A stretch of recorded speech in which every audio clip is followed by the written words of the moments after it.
Gara-gara cuci pakaian, tak izin santriwati Ponpes Al Zaitun sebut orang tua sendiri kafir. Karena ada informasi bahwa dia dirayu atau akan dilamar oleh seseorang bernama Primo Hardi, dan ini tercium oleh saudara PG. PG ini marah dengan orang tersebut sehingga menyangka ditarik ke internal Al Zaitun. Ditempatkanlah di suatu ruangan yang jauh dari pusat pendidikannya, kurang lebih jaraknya 2 km, itu di gedung Wijen namanya. Gedung Wijen ini tempat memproduksi gabah menjadi beras. Nah, di sana ada yang namanya Pak Legiman. Pak Legiman ini, apapun yang dilakukan oleh pimpinan pondok pesantren terhadap klien kami, mau dia menjerit, mau apa, dia tidak akan ambil pusing atau tidak mau ambil tahu. Jadi sia-sia. Nah, Tuan PG ini, kalau dia datang ke sana selalu diantar oleh sopirnya. Nah, sopirnya pun menunggu di tempat yang cukup jauh, sehingga kalau teriak pun tidak akan terdengar. Jadi di dalam ruangan tertutup, Tuan PG ini bisa melakukan apa yang dia inginkan. Demikian, Pak. Bahan menyatakan bahwa selama ini melakukan pencabulan yang diduga dilakukan oleh oknum dari pesantren tersebut itu selama 2 tahun. Ini maksudnya yang dikatakan lama, bukan masalah bahwa kasus ini sudah lama, tidak. Nah, tadi dari pengacara menyampaikan bahwa akhir itu ya kurang lebih Agustus ya. Dari selama kurang lebih 6 bulan ya. Setelah itu baru laporan polisi.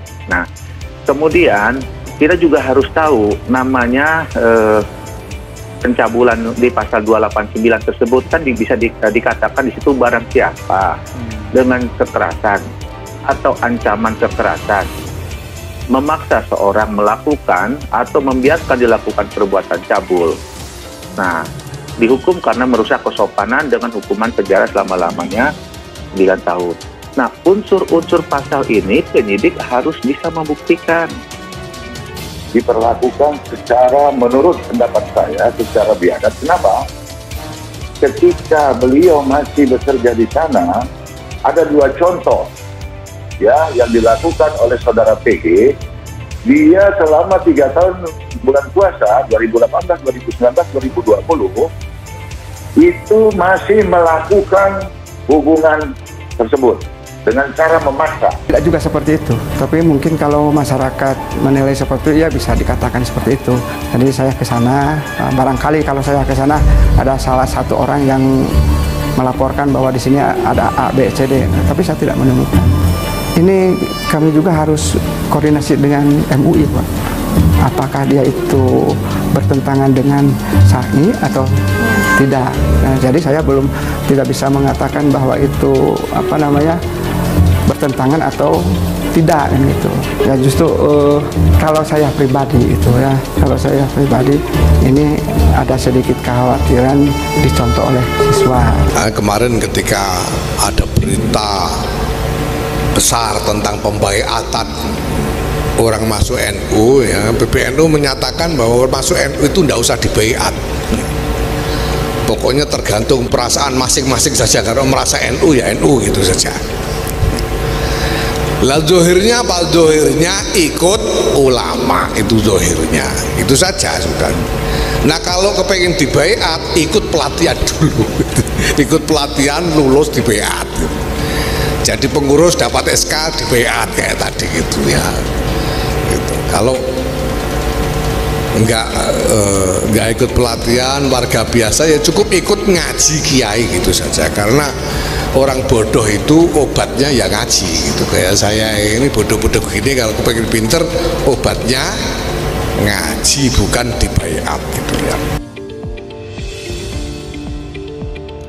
Pondok Pesantren Al Zaitun Indramayu, Jawa Barat, pimpinan Panji Gumilang kembali menjadi pusat perhatian. Kali ini penyebabnya karena adanya santriwati Ponpes Al Zaitun yang menyebut orang tuanya sendiri sebagai kafir karena masalah sepele. Santriwati tersebut diketahui menyebut orang tuanya sendiri sebagai kafir gara-gara mencuci pakaiannya tanpa izin. Hal ini diungkapkan Ustadz Heri Pras yang dilihat dari akun TikTok @sarti Jumat 26 Mei 2023. Ustadz Heri Pras mengungkapkan ada seorang santriwati Ponpes Al Zaitun diduga telah menyakiti hati seorang ibu dengan mengatakan ibunya sendiri sebagai kafir. Diceritakan Ustadz Heri Pras, kejadian bermula saat santriwati Ponpes Al Zaitun tersebut pulang kampung untuk berkumpul bersama keluarganya. Hanya saja tidak disebutkan asal kampung santriwati Ponpes Al Zaitun tersebut. Namun yang pastinya keluarga melihat ada yang aneh dan berbeda pada diri santriwati tersebut. Tidak hanya itu, pihak keluarga juga melihat bahwa santriwati Ponpes Al Zaitun Indramayu ini agak menjauh dari keluarga. Kemudian pihak keluarga juga melihat si santriwati tidak sering dulu seperti sebelum masuk ke Ponpes Al Zaitun. Ustadz Heri Pras menyebutkan bahwa pihak keluarga masih mentolerir karena menduga bahwa sang anak sudah 3 tahun berada di Ponpes Al Zaitun dalam kondisi kelelahan. Namun keesokan harinya sebuah tragedi terjadi di keluarga itu. Bermula saat santriwati Ponpes Al Zaitun tersebut terlihat celingkungan dan kebingungan mencari sesuatu. Ternyata santriwati tersebut tengah mencari bajunya yang tiba-tiba hilang. Ia lalu bertanya kepada ibunya. Si ibu lalu menjawab bahwa baju sang anak sedang dicuci karena susah kotor. Ustadz Heri Pras melanjutkan, mendengar jawaban dari sang ibu, santriwati tersebut tiba-tiba marah. Santriwati Ponpes Al Zaitun itu lantas membentak sang ibu dan menyebut ibunya tersebut kafir. Ibu berani-beraninya megang baju saya, ibu kan masih kafir, masih najis, kok baju saya dinajisin sama ibu, kata Ustadz Heri Pras. Mendengar bentakan dari sang anak, si ibu dengan berat hati lantas mengambil baju anak tersebut yang sedang dicuci lalu mengembalikannya. Kemudian oleh sang anak, baju itu dibakar gara-gara ibunya masih kafir, katanya. Lalu sang ibu pun bertanya ke anaknya kenapa dirinya dikatain kafir oleh anaknya sendiri.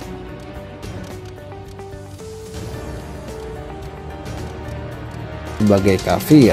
Diceritakan Ustadz Heri Pras, kejadian bermula saat santriwati Ponpes Al Zaitun tersebut pulang kampung untuk berkumpul bersama keluarganya. Hanya saja tidak disebutkan asal kampung santriwati Ponpes Al Zaitun tersebut. Namun yang pastinya keluarga melihat ada yang aneh dan berbeda pada diri santriwati tersebut. Tidak hanya itu, pihak keluarga juga melihat bahwa santriwati Ponpes Al Zaitun Indramayu ini agak menjauh dari keluarga. Kemudian pihak keluarga juga melihat si santriwati tidak sering dulu seperti sebelum masuk ke Ponpes Al Zaitun. Ustadz Heri Pras menyebutkan bahwa pihak keluarga masih mentolerir karena menduga bahwa sang anak sudah 3 tahun berada di Ponpes Al Zaitun dalam kondisi kelelahan.